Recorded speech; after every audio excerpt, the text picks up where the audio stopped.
for the technical delay. We're on. All right, so that planetary going to finish up Tasteless. I'm so interested with this building armor and the Raven. Basically everything Select's doing, I'm like, what is he actually up to here? Detective Tosis is on the case, guys. Don't worry. I got Sherlock Tasteless here with me. I'm here. I got my magnifying glass. Got my little plaid hat and plaid jacket. Gonna try to figure out what's going on. The Mutas look like they want to fly in Tasteless. There are Thors about. And the +2 building armor is done. So now every Terran building gets +2 armor, which makes most buildings have 3 armor now. This turrets, of course, will only have 2. But that's going to make Mutas Harassment really much less efficient. Mutas don't do a whole lot of damage, and they have all that ricochet stuff. You know, all those bouncing glaives. They just, like, they shoot one thing and then 2 other things get hit, but the damage that those 2 things do are 2 and 1. So those are all negated. You know, those drop to like 1 and 0.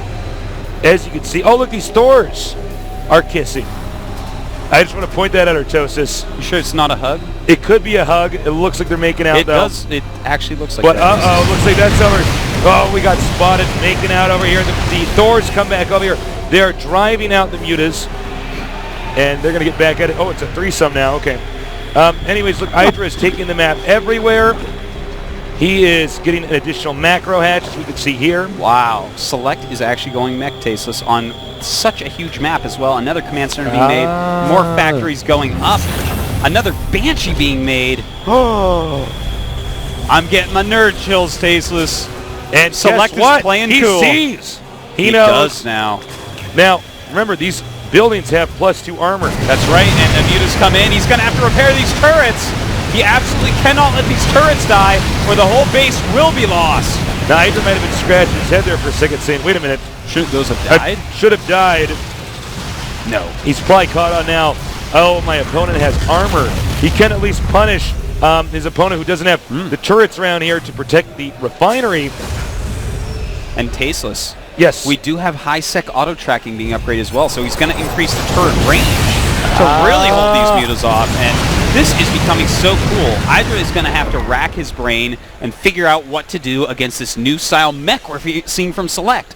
You know, he is such a great marine tank user in this matchup. The fact that he is doing something completely different makes me so excited. I have heard that Select is practicing like a madman for this MLG.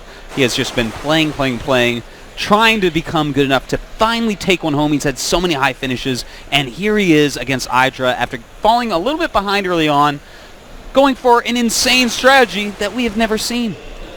I love it. It's interesting because, you know, when you get behind, sometimes playing a standard game can be the biggest mistake you can ever create. What you actually probably want to do in a situation like this is do something that's even more risky to try to come back, or less common. Yeah. Now, EGIdra is doing a great job with the creep spread. As we see, he does have some crucial bases up. Putting up some spine crawlers, doesn't want to get harassed. Got lots of hatcheries. He is going into a hive while he's upgrading his infestors.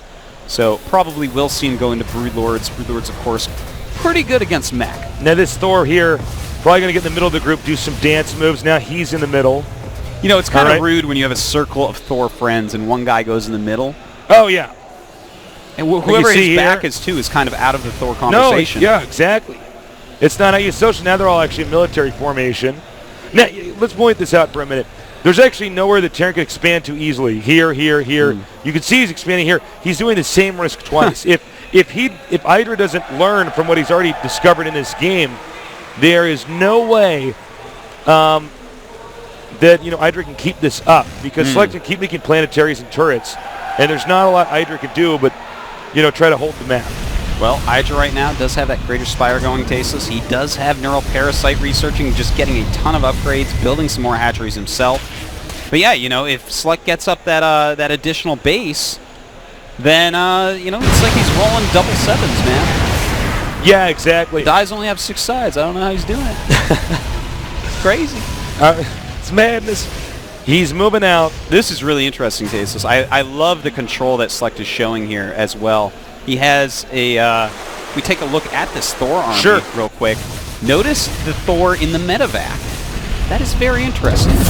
Oh, no! He does have a little way to get in, and suddenly Select has to turn all the way around. He cannot risk losing those factories. Is he going to turn around? This Thor barely gets out in the last second, but the Mutas will take it out with ease. And there's nice. the point defense drone. Beautiful. You know, the Mutas can fly away, but at least the damage won't be dealt. That's quite true, Tasteless, and they take out all the rest of the Zerglings there, do those Blue Flame Hellions. Here's the thing.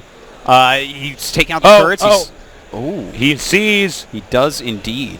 The Planetary's just started. And the Zerglings come in. Those Zerglings should be able to actually take this out before it is done. They do have that +2 attack, so that additional armor not going to be so worthwhile. And in fact, he withdraws a good amount of time. Well, Terran is pushing. It's going to be a lot of this is going to come down to Neural Parasite, I think. 174 supply against 198. We're going to have to see how Idra chooses to use his energy on these infestors. Does have a lot of fungals, does have a lot of neurals built up here. And the Baneling's just killing off almost everything there. But look at all those neurals. Steals almost every single Thor, and now he's going to want to go ahead and kill them with each other. Amazing play by Idra here. I cannot believe it. Huge amounts of neural parasite. Insane. This strategy is so technical, but I think you know, we basically just seen Select fall down a well. I don't know if he can crawl out of this. That's a lot of Thors. You can't just start over from scratch. And as you can see here, there it is. A lot of infestors. There's no way I think he can recover, despite you know, as you guys can see here, the amount of resources they have rather is huge. But where's Terran going to expand? He can't go here. Can't go here. You're so right, Tasteless. I mean, he has fallen down that well.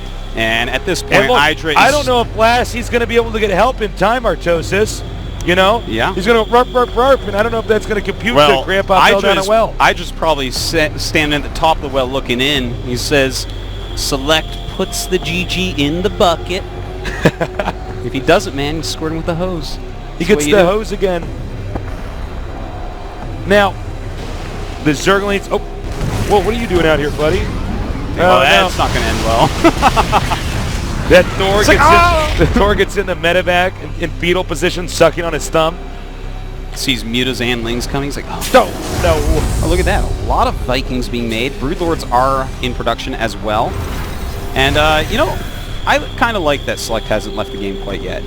Try one more time, but the Infestors, of course, are going to end up winning the game for Idra. But the fact that he's trying very hard to counter Ling Broodlord, it's a good idea.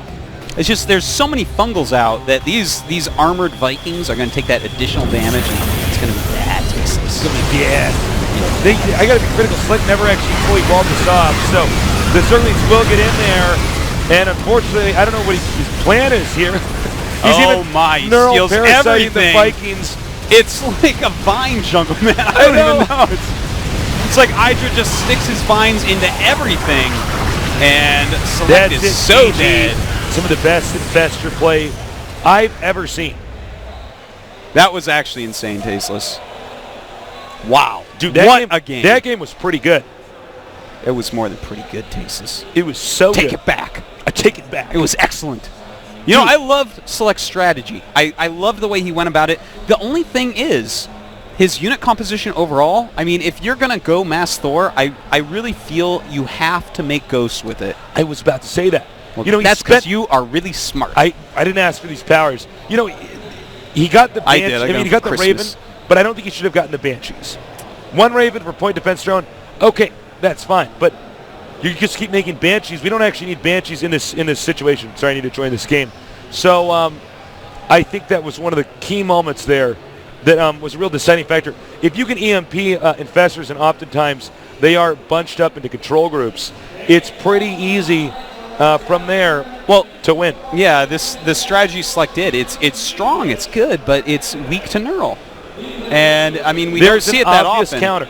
Yeah, it's quite true. I mean, siege tanks counter the infestors. If you don't have those, you need to get the ghosts, because otherwise the infestors just own everything up. All right, guys, we're going to go to a quick commercial break, just about 30 seconds, so don't go too far away. We'll be right back here at MLG.